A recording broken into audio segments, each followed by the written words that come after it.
Welkom by ons potgooi, ek is Dylan Smit. En ek is Rolf Kreek. So vandag praat ons verder oor 'n gedeelte in Handelinge 17 waar Paulus in Athene kom.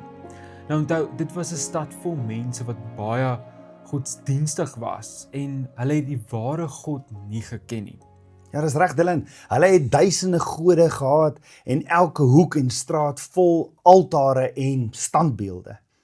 En onthou Paulus is alleen. Hy kom soontoe want Timoteus en Silas en Lukas, hulle het nou nog eers daar waar hulle kerke gaan plant het, was hulle besig. So Paulus kom alleen na hierdie stad toe en hierso is hierdie duisende gode op elke hoek en straat vol altare en standbeelde. Maar iets het nog ontbreek Dylan. Hulle het geweet daar is 'n God wat hulle nie ken nie. En Paulus het dit opgemerk en gesê, hoorie, ek het hierdie strate gestap en ek het hierdie altaar gesien wat julle gebou het. Julle het 'n altaar gebou vir die onbekende God en ek het dit gesien. En wat Paulus sê is so kragtig. Hy begin presies waar die mense op daardie stadium hulle self bevind het. Hulle het ander gode gedaan, hulle het ander gode aanbid, maar hier bou hulle 'n afgod van 'n God, van die onbekende God wat hulle nog nie leer ken het nie.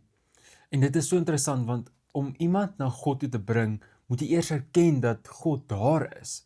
En jy kan nie iemand oortuig wat hardnekkig is en sê daar is nie 'n God nie. So geloof is daar die eerste stap, daar die beginpunt en dit is waar Paulus begin het. Hebreërs 11 vers 6 sê dit so duidelik. Hy wat tot God kom, moet glo dat hy God is. Ja, dit is belangrik en dit is, die Bybel sê ook, die wat nie glo daar is 'n God nie, is dwaas.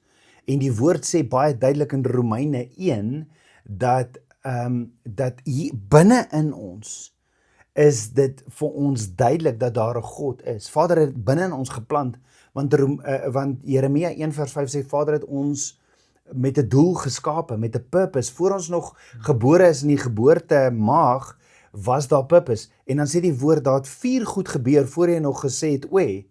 En deel daarvan is, Vader het jou intiem geken. Hy het jou intiem geken. En dit is iets, 'n soeke wat in elkeen van ons is, om God nog steeds so te ken. Sonde het gekom en 'n skeiding tussen ons gebring. So na sonde bly daar in elkeen van ons nog steeds hierdie hinkering na Abba Vader. En dit is presies wat Paulus doen, Dylan. Hy erken dat die mense in Athene alreeds geglo het en in 'n bonatuurlike dinge. Hulle het geglo dat daar is 'n lewende God, hulle het hom nog net nie gevind nie. En hy breek nie hulle wêreldbeeld af nie, hy bou daarop, hy sê, julle aanbid al hierdie gode, maar julle het al hierdie vrae vir gode, maar die ware God het julle, wat die vraag gaan beantwoord, julle het selfs vir hom, die onbekende God, het julle afbeeld gebou, so kom ek leer julle oor hierdie God. En hy sê, julle aanbid hierdie onbekende gode, en ek kom om julle ek wil vir julle hierdie werklike lewende God, wil ek aan julle bekendstel. Ek wil vir julle vertel van hierdie lewende God wat julle nog nie onthou nie. Onthou, hy praat met die hof.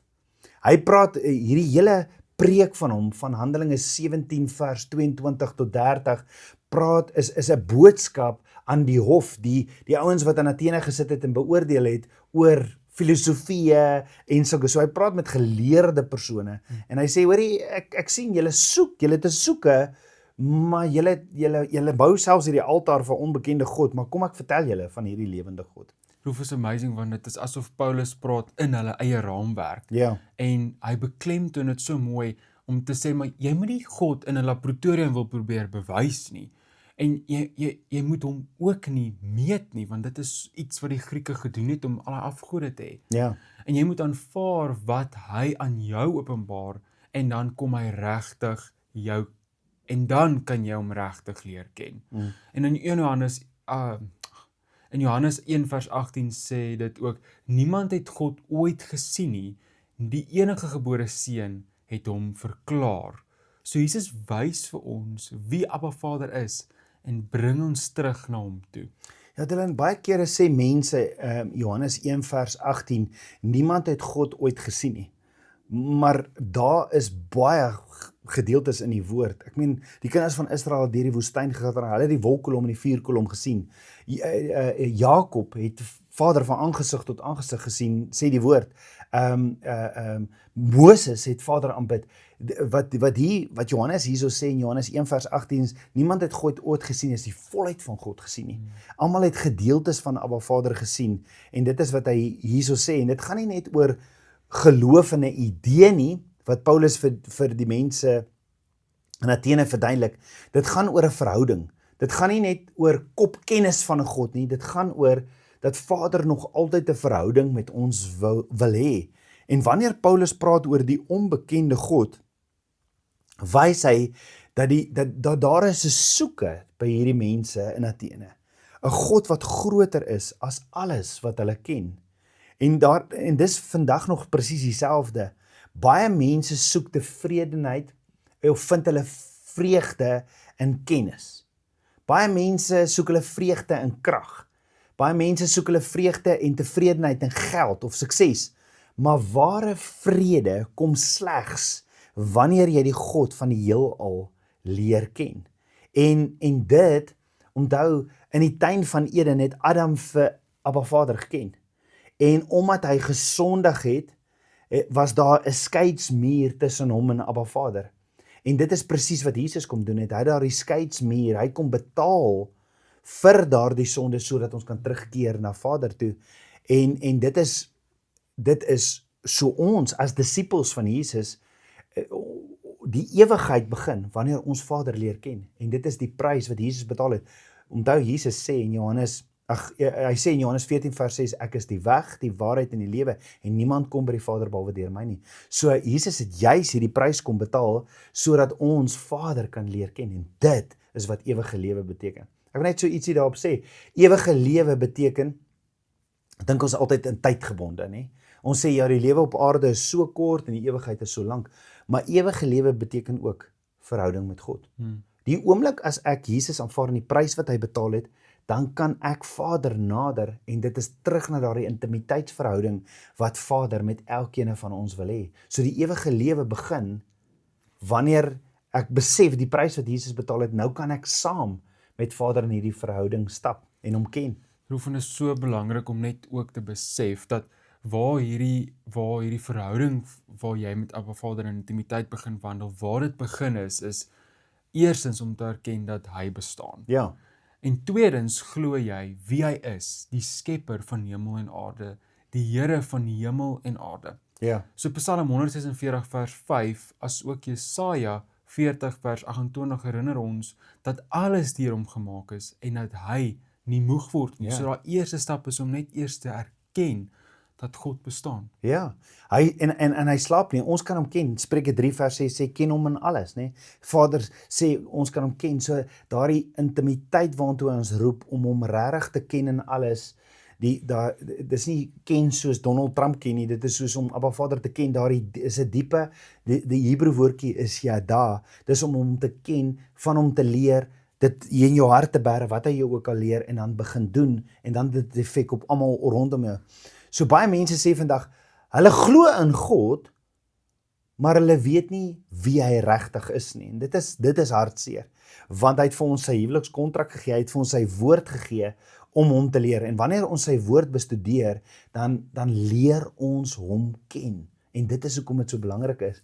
So Paulus breek al die idees af. God is nie deel van alles nie, hy is die skepper van alles, en alles behoort aan hom. Hy sê dit in Psalm 24 en op verskeie dele in die woord. So die wêreld rondom my en jou, die berge, die blomme, die see, dit wys alles dat Vader 'n lewende God is.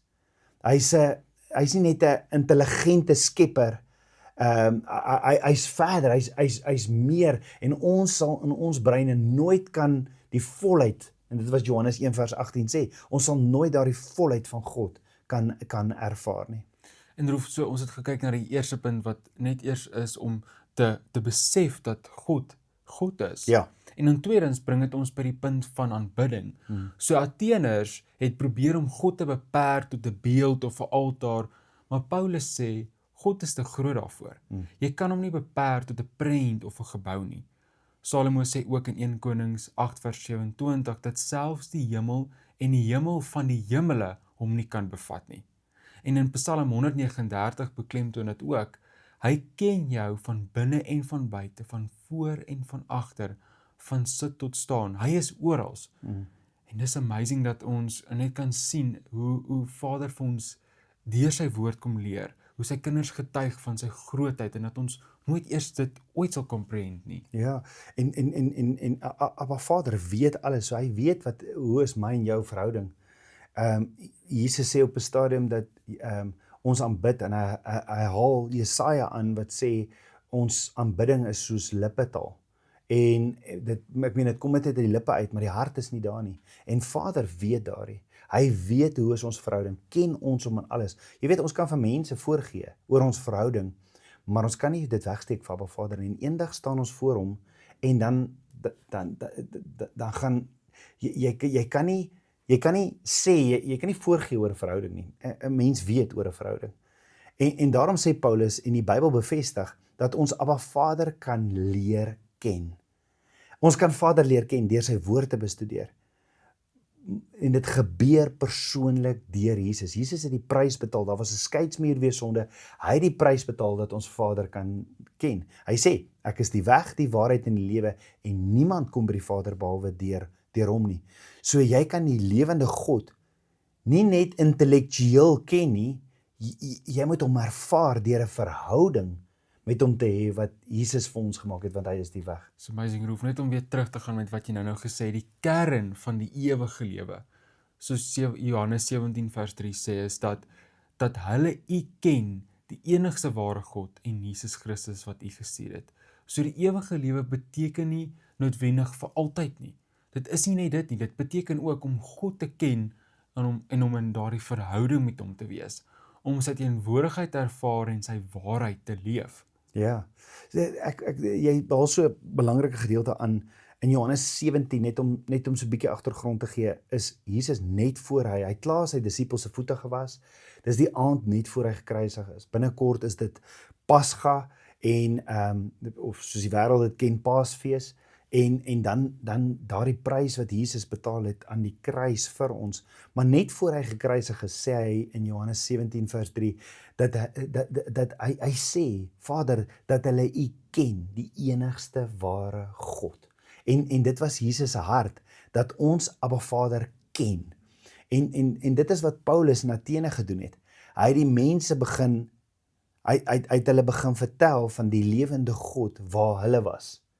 En hulle het al geglo in bonatuurlike dinge en hy het vir hulle gesê, kom ek stel julle die werklike God bekend. Want dit het so gebrand teen hom. Hy het so verhouding met Abba Vader gehad en hy kon nie stil bly daaroor nie. Hy wou vir die ander vertel van sy lewende God. En dit is die les vir ons ook vandag. En as ons tyd sal spandeer in God se woord, as ons hom waarlik sal begin leer ken, dan sal ons praat oor hom. Waar daai mense ook al is, sal ons vir hulle vertel, maar hoorie, kom ek vertel vir julle van my lewende God. En hulle lei na die waarheid van die skepper en die heerser van alles. En dit is ook waarskuwings vir ons elkeen, dat jy kan nie oppervlakkig godsdienstig net bly nie. Jy kan nie gaan stagneer nie, en dit is die brand wat Paulus in hom het, want hy sien die honger wat hulle het, na iets groter.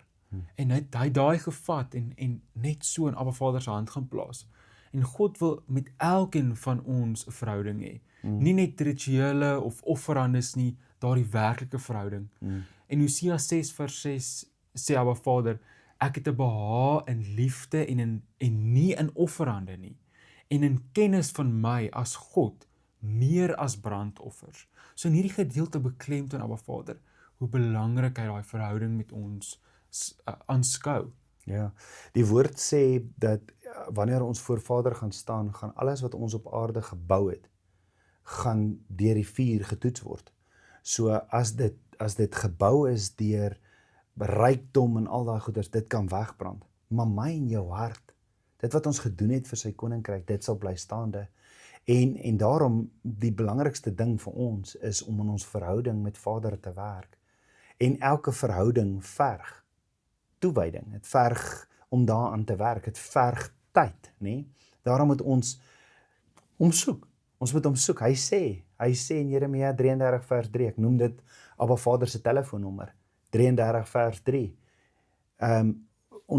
As jy my nader, sal ek vir jou ondeurgrondelike dinge wys. En Vader, dis die uitnodiging vir ons. So die les vir vandag is eenvoudig, Dylan. Ons het nodig om Abba Vader te ken as die lewende God. Om te glo in hom, maar nie net te glo dat hy bestaan, nie net kopkennis nie, maar om regtig intiem te ken. Deur Jesus wat die weg, die waarheid en die lewe is, en dat jou lewe gelei word deur hierdie verhouding. Ek is totaal al afhanklik van hom. Alles anders vloei daaruit. Orde, vrede, doel en vreugde vloei daaruit. Dis waar jy jou ware vreugde kry as jy hom so intiem ken. So Paulus het die onbekende God wat hulle van 'n standbeeld gebou het hy bekend gestel, en vandag kan ons dieselfde doen deur ons eie verhouding met Abba Vader, deur verander te vertel van ons lewende God. Dit is so amazing, en net om daarbey aan te sluit, kom ons bring dit huis toe. So laat ons vandag besluit om nie net te glo nie net deel te wees van 'n afgodsdiens nie, maar te dien met 'n intieme verhouding met die skepper van alles, en om daai verhouding met die skepper van alles te hê. Verseker. En die onbekende God is nie meer onbekend nie. Hy wil jou ken, en nou weet jy dit ook. En jy kan hom deur Jesus nader. Jesus het die prys, hy is die weg, die waarheid en die lewe, en niemand kom by die Vader behalwe deur hom nie. En dit is die prys wat Jesus kom betaal het, dat daai muur gebreek is, dat ons weer in verhouding. En die oomblik wanneer ek en jy in 'n verhouding, 'n intieme verhouding met hom saam, dis wanneer ewige lewe begin. En mag Vader ons so lei op hierdie journey. Kom ons sluit af met gebed. Ons almagtige Vader, ons wil ons hande in U hand sit. Ons wil U intiem ken. En Vader, vandag elke persoon wat saam met ons geluister het na hierdie pot gooi, se hand kom sit ons in U hand, dat hulle U intiem sal ken, en dat hulle U sal ken in alles, en dat U hulle paai gelyk sal maak. Vader, ek bid vir 'n diepe verhouding, meer en meer van U. Ek bid dit alles in Jesus se naam. Amen. Amen.